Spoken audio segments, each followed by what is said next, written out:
Hello दोस्तों, आप सभी का हमारे YouTube चैनल फास्ट कैलकुलेशन में स्वागत है। तो इससे पहले की वीडियो में हमने अपनी एक्सरसाइज 6.1 को स्टार्ट कर दिया था और उसका पहला क्वेश्चन भी समझ लिया था। तो आज के इस वीडियो में हम अपनी एक्सरसाइज 6.1 के क्वेश्चन नंबर 2 को सॉल्व करेंगे। तो चलिए बिना किसी देरी के अपने इस वीडियो को स्टार्ट करते हैं। क्वेश्चन नंबर 2 में कहा जा रहा है, यदि रेखाएँ XY और MN बिंदु O पर प्रतिच्छेद करती हैं। तो सबसे पहले XY और MN जो हैं वो क्या कर रही हैं, बिंदु O पर प्रतिच्छेद करती। तो कहाँ पर है, इनको ढूंढ लेते हैं। ये हमारी है XY, ये है XY और ये है MN, जो कि दोनों के दोनों ये रेखाएं हैं और ये दोनों रेखाएं बिंदु O पर प्रतिच्छेद करती हैं। ठीक है, अब इसके बाद क्या बोला जा रहा है क्वेश्चन में दिया गया है, यदि एंगल POY कहाँ पर है, POY 90 डिग्री दिया गया है, यानी ये वाला जो एंगल है वो 90 डिग्री दिया गया है, और A अनुपात B, ये अनुपात का साइन होता है, बराबर 2:3 दिया गया है। A और B का अनुपात दिया गया है 2:3। तब हमें C का मान ज्ञात करना है। तो देखिए कैसे करेंगे। सबसे पहले जो हमें क्वेश्चन में दिया गया है 1 बाय 1 करके उसको लिख लेते हैं। A अनुपात B का मान दिया गया है 2:3। ठीक है, हमें पता है जब हमें अनुपात में दिया जाता है तो हम क्या करते हैं, उसकी वैल्यू को निकाल लेते हैं, यानी कि अनुपात से हटाते हैं। और जब हम अनुपात से हटाएंगे तो एक कांस्टेंट का गुणा करा दिया जाता है। तो मान लो मैंने कांस्टेंट का गुणा के का कराया, के हमारा एक कांस्टेंट है। फिर इसी तरीके से b की वैल्यू आ जाएगी 3k। अभी हम डायरेक्ट नहीं बोल सकते हैं कि a की वैल्यू 2 है और b की वैल्यू 3 है, नहीं, ऐसा हमें नहीं बोलना है। हम जब भी अनुपात से इस तरीके से वैल्यू को असाइन करेंगे तो हम हमेशा एक कांस्टेंट का मल्टीप्लाई करा देते हैं। इसके बाद आगे देखिए क्या दिया गया है, फिर हमें 90 डिग्री दिया गया। ठीक है, हमें C का मान निकालना है। तो अगर आप देखें तो ये B की वैल्यू हमें कितनी दी गई है, 3k, ये है A की वैल्यू हमें कितनी दी गई है, 2k, और ये है 90 डिग्री, ये पूरा जो है ये 90 डिग्री है। और अगर आप देखें, अगर इन तीनों को हम मिला दे तो क्या बन रहा है, 180 डिग्री बन रहा है या नहीं बन रहा है। तो कौन कौन से एंगल के मिलाने से 180 डिग्री बन रहा है, ये हमारा 180 डिग्री का साइन वो कौन होता है ना, इस टाइप से बनता है हमारा 180 डिग्री। तो देखिए यहाँ पर भी वही 180 डिग्री बन रहा है। तो कौन कौन से कोणों को मिला करके 180 डिग्री बन रहा है ये देख लेते हैं। एक तो ये वाला कोण है, इसका नाम क्या है, XOM। तो लिख लेते हैं एंगल XOM प्लस, और किस में जोड़े, MOP। तो एंगल MOP प्लस ये वाला एंगल POY, एंगल POY बराबर कितना हो जाएगा, 180 डिग्री हो जाएगा या नहीं हो जाएगा, हाँ जी बिल्कुल हो जाएगा। XOM, देखिए XOM की वैल्यू कितनी दी गई है, B है, और B लिख देते हैं यहाँ पर। MOP की वैल्यू कितनी दी गई है, A दी गई है, लिख देते हैं A।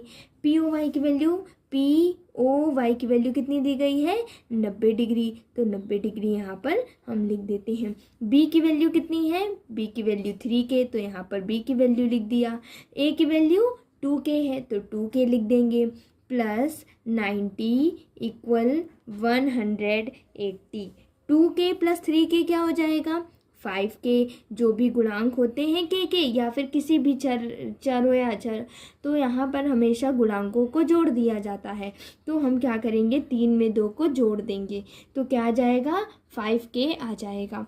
फिर 90 इधर प्लस का है, दूसरे साइड भेज देंगे तो किस में हो जाएगा, माइनस का हो जाएगा। अब हम क्या करेंगे, 5k इक्वल 180 माइनस 90 क्या हो जाएगा, 90 डिग्री। k की वैल्यू निकालनी है तो 5 को भी हटाना पड़ेगा। 5 और k के बीच में मल्टीप्लाई का साइन है, यानी कोई साइन नहीं तो मल्टीप्लाई का साइन होता है। तो हम जब दूसरे साइड भेजेंगे तो ये डिवाइड का हो जाएगा। अब हम 5 से भाग अगर 90 में देंगे तो कितनी वैल्यू आ जाएगी, 18 आ जाएगी। तो k का मान कितना आ गया, 18 आ गया। लेकिन क्या हमारा कोई कोण का मान k था, नहीं, हमारा तो a की वैल्यू थी, b की वैल्यू थी जो कि 2k और 3k थी। थी या नहीं थी? तो 2 के अब हम वैल्यू निकाल सकते हैं ए की, क्योंकि के की वैल्यू हमें पता चल गई। के की वैल्यू क्या है? 18। 18 गुणे 2 क्या होता है? 36 डिग्री। अगर यहाँ पर देखें तो 3 गुणे 18 है ना, के की वैल्यू रख दिया, कोई साइन नहीं तो मल्टीप्लाई का साइन लगा दिया। क्या हो जाएगा? 3 गुणे 18 54 डिग्री। तो हमारे पास ए का मान भी आ गया और बी का मान भी आ गया। अब अगर हम देखें तो हमको वैल्यू किसकी निकालनी थी? ए बी की निकालनी थी? नहीं, हमें वैल्यू निकालनी थी सी की। तो सी की वैल्यू हम कैसे निकाल सकते हैं? हम अगर देखें बी और सी दोनों को मिला करके क्या बना रहे हैं? 180 डिग्री बना रहा है या नहीं बना रहा है? तो बी और सी दोनों को मिलाकर बनाया जा रहा है। तो बी किसका नाम, बी का नाम क्या होगा? X O M.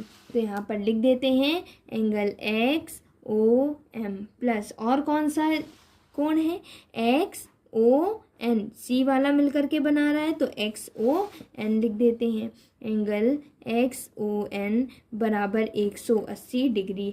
X O M की वैल्यू बी थी, एक्स ओ एन की वैल्यू सी थी, इक्वल 180 डिग्री। फिर उसके बाद हम क्या कर सकते हैं? b की वैल्यू हमें पता है कितनी दी गई है? 54 हमने निकाल ली है, दी नहीं गई है, निकाली है, प्लस c इक्वल 180 डिग्री आ जाएगा। c का मान निकालना है, केवल c को एक साइड रखिए, बाकी सबको दूसरे साइड भेज देते हैं।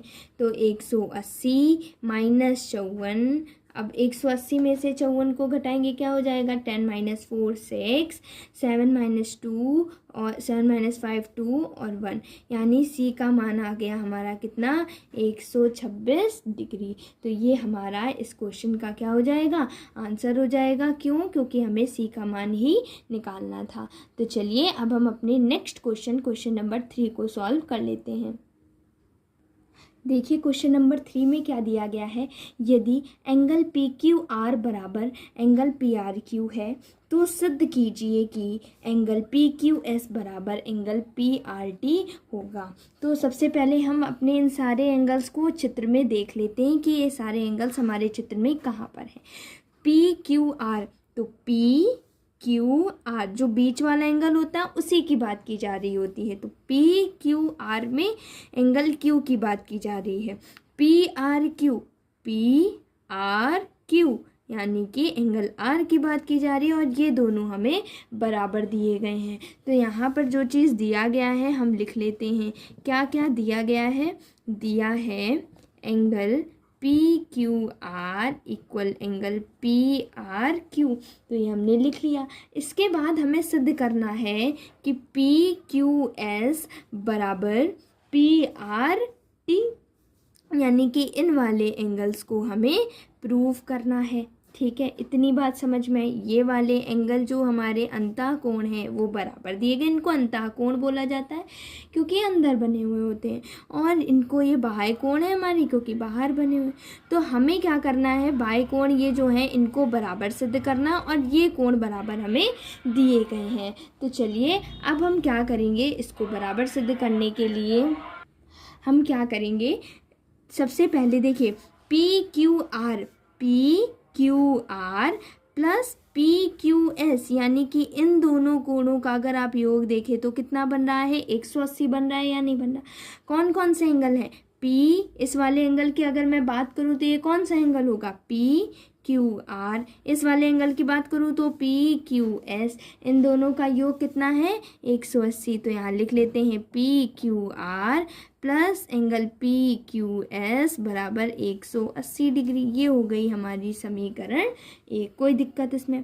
अब इसके बाद अगर हम देखें तो P R Q plus P R T, इन दोनों का योग भी कितना बन रहा है? 180 डिग्री। यहाँ पर लिख लेते हैं angle P R Q plus angle P R T बराबर 180 डिग्री। ये हो गई समीकरण 2। अगर हम समीकरण 1 व 2 को ध्यान से देखें तो आर एच एस सेम है, ये होता है एल एच एस, ये होता है आर एच एस। तो हम देखें आर एच एस सेम है तो एल एच एस भी क्या हो जाएंगे? सेम हो जाएंगे। कर लेते हैं सेम इनको। Angle P Q R plus angle P Q S, ये हमारा क्या है, ये वाला एल एच एस है। दूसरे समीकरण का एल एच एस के बराबर कर लेते हैं, P R Q plus angle P R T. ये दोनों बराबर हो गए कि नहीं हो गए।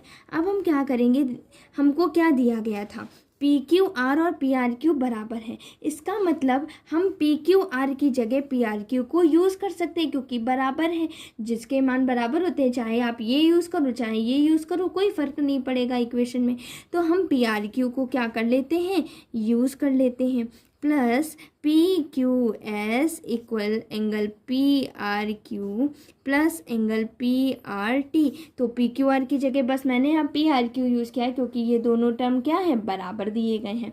अब इसके बाद अगर हम देखें, पी आर क्यू इधर प्लस में है, दूसरे साइड भेज देते हैं। तो जब हम दूसरे साइड भेजेंगे तो ये पी आर क्यू तो ऐसे ही रहेगा, plus angle P R T ऐसे रहेगा। बस पी आर क्यू इधर जो प्लस में है वो किस में हो जाएगा, माइनस में हो जाएगा। और अगर आप ध्यान से देखें, पी आर क्यू एक बार प्लस में एक बार माइनस में है, तो जब कोई भी समान संख्याएं एक बार प्लस और एक बार माइनस में होती हैं तो क्या हो जाती हैं, वो कैंसिल आउट हो जाती हैं। और हमारे पास क्या बचेगा, पी क्यू एस बराबर पी आर टी। तो यही हमें क्वेश्चन में क्या करना था, प्रूफ करना था। Hence proved. तो यही चीज़ हमें प्रूव करना था। तो आशा करती हूँ कि आपको एक्सरसाइज 6.1 का क्वेश्चन नंबर 2 और 3 आसानी से समझ में आ गया होगा।